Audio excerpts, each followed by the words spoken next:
আসসালামু আলাইকুম রহমতুল্লাহ। প্রিয় বন্ধুরা, শিওর সাকসেস লাইফের পক্ষ থেকে আপনাদেরকে জানাচ্ছি আন্তরিক শুভেচ্ছা অভিনন্দন। আপনারা দেখছেন শিওর সাকসেস লাইফ ব্লগ, যেটি হাঁটি হাঁটি পাপা করে আপনাদের ভালোবাসা পেয়ে অনেক দূরে গিয়েছে। এখন আমি যে জায়গাটার মধ্যে দাঁড়িয়ে আছি সেটা হচ্ছে দারা দুবাই খেজুর পার্ক নামে পরিচিত। এখানে হাজারো মানুষের ভিড় লেগেই থাকে সকাল থেকে সন্ধ্যা পর্যন্ত।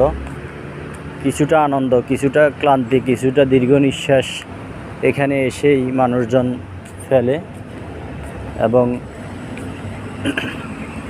দেখেন এখানে এটা হচ্ছে রাউন্ড অ্যাবাউট বাইর হওয়ার জায়গা। তারপরে এর পাশাপাশি এখানে অনেকগুলা ফুল, পাতাবাহার, খেজুর গাছ